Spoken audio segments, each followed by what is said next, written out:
ہمیں آزاد کر دیا گیا. جناب زینب کے منہ پہ تو جملہ آیا وہ سنیے کہ بیٹا 1 سال 1 مہینہ 11 دن ہو گئے ہیں میں اپنے بھائی کا چہرہ نہ کر سکی.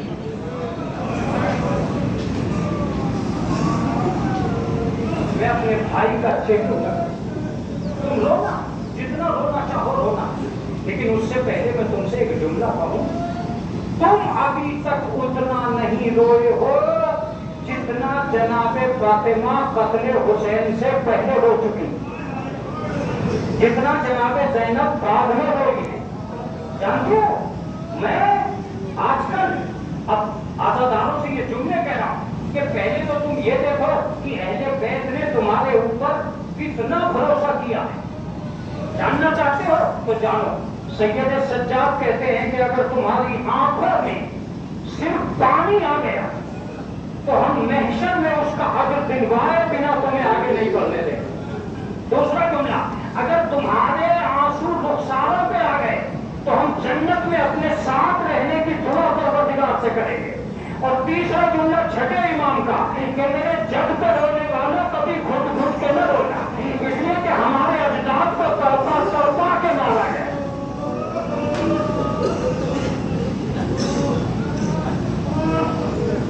امام زمانہ فرماتے ہیں میرا سلام ہے اس جسم پر نہ جو زمین پہ تھا نہ زمین پہ. مولا فرماتے ہیں کہ میرا سلام ہے اس جسم پر جسے ٹکڑے ٹکڑے کر دیا.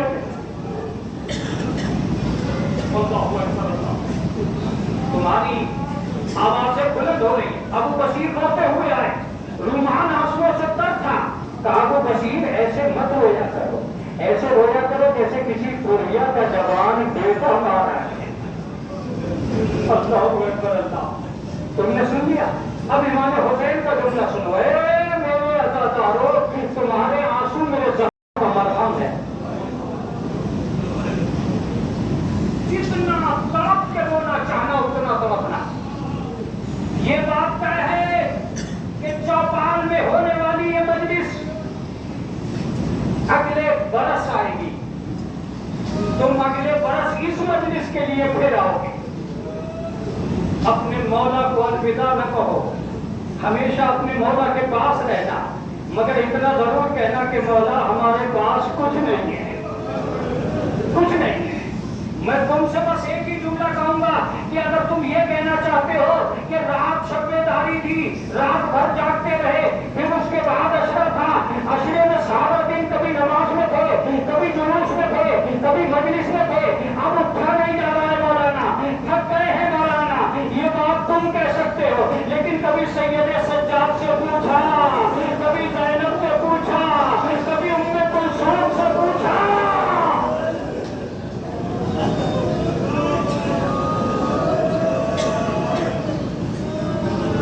کبھی ام کلثوم سے پوچھا کہ کب تھکی. ہاں, مجھے کوئی روایت نہیں ملتی کہ کہیں تھکی ہو جناب زینب. لیکن ایک جگہ کہا, جب جناب فضہ نے حبشیوں سے کہا کہ تمہارے خاندان کی بیٹی کو پیٹا جا رہا ہے, تم دیکھ رہے ہو, تو سارے حبشی سامنے آ گئے. تو جناب زینب نے نجف کا رخ کر لیا, آواز دی بابا ارے کنیز کو پہچاننے والے ہیں, لیکن تیری بیٹی.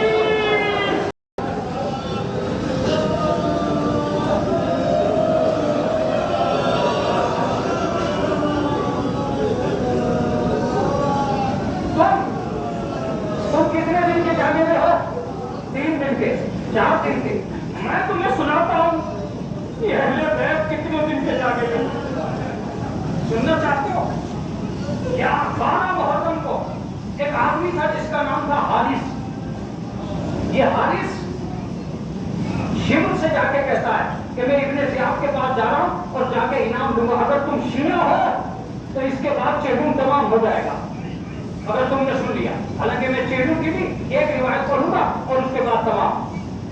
متوجہ رہیے گا اور بہت توجہ سے سنیے گا. حارث کہتا ہے کہ میں ابن زیاد کے پاس جا رہا ہوں. شمر کہتا ہے کسی کو بھی انعام جب تک نہیں ملے گا جب تک وہ اپنے کام نہیں دلوائے گا. تم نے کسی کو مارا ہے, तूने किसी को खींचा है, तूने किसी की चादर उतारी है, तूने कोई खेमा जलाया है, तूने किसी का कत्ल किया है, तूने कोई सरनेजे को उठाया है, जब तूने कोई काम ही नहीं किया तो तुझे इनाम किस बात का मिलेगा? बस तो कहता है कि हाँ मैं तो इनाम से महरूम रह गया। तुम सुन लो, हाँ मैं तो इनाम से महरूम रह गया, और ये कह के जमीन पर झड़कने लगा कि अब मुझे इनाम कैसे मिलेगा? शिविर कहता है खड़ा हो जा, अभी भी इनाम बाकी है। क्या है? अभी भी इनाम बाकी है, अभी भी काम बाकी है। का क्यों? का हुसैन तो कत्ल हो चुके, मगर हुसैन की बहन बाकी है। अल्लाह अकबर। मैं तो कभी कभी मजलिस तमाम कर देता हूँ। चल मेरे साथ उमर साहब के पास चल। ये उमर साहब के पास गया, उमर साहब उसे खेमों के पास लाया। तब सुन, तू यही चाहता है ना कि तुझे काम मिल जाए? कहा हाँ हाकिम मुझे काम दे दे। का ये ताजियाना ले ले, और वो जो औरत बैठी है जिसका नाम जैनब है, तेरी ड्यूटी ये होगी कि इस पूरे सफर में वो सोने न पाए।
आप रो लिए, आप मसाब हो गए, आपकी आंखों में आंसू आ गए, बस मैं यही चाहता। और इससे ज्यादा रहमत के गिरिया नहीं की जाती। मातम का आप तैयार है मातम करना, मातम करना, और इमाम हुसैन का पुरसा देना, इमाम हुसैन का पुरसा देना। मैं ज्यादा नहीं पढ़ पाऊंगा,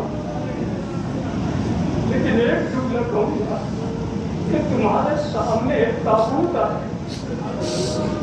जब उस ताबूत को हाथ लगाता तो ये सोच के लगाता कि 3 दिन का हुसैन का लाश है।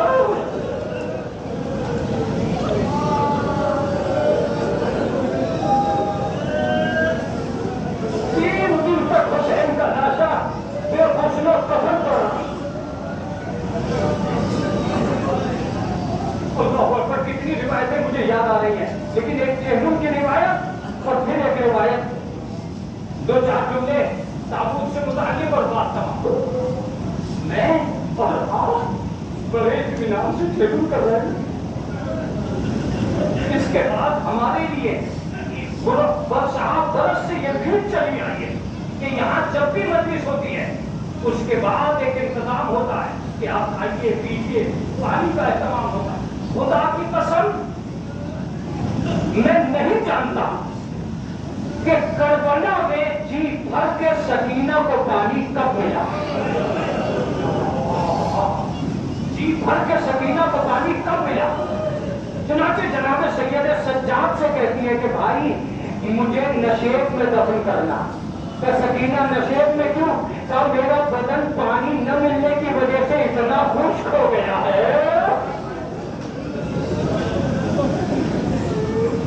भाई मुझे नशेब में दफन करना। ये बहुत अच्छी है कि जिसकी प्यास की कोई इंतहा किसी तारीख में कहीं मिली ही नहीं। बस सुनना चाहते हो तो सुनो। जनाबे सैयद सज्जाद ने आकर जनाबे ज़ैनब से कहा, बोली अम्मा हम जा रहे हैं।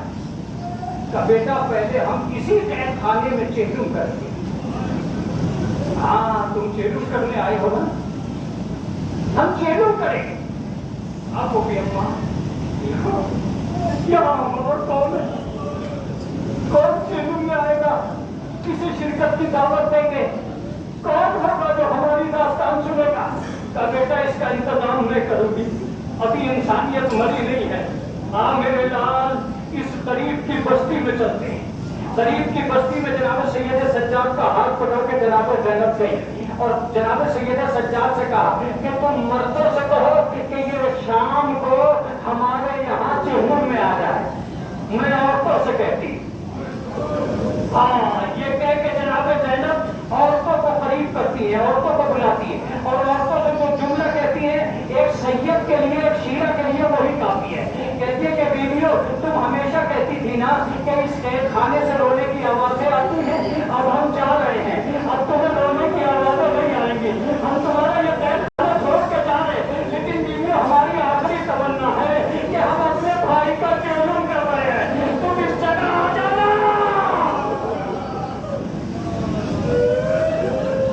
शाम हो गई, शाम हो गई।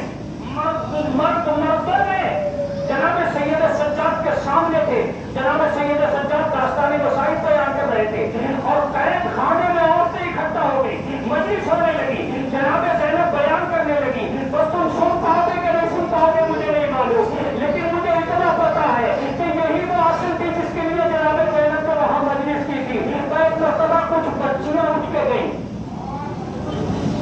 जनाब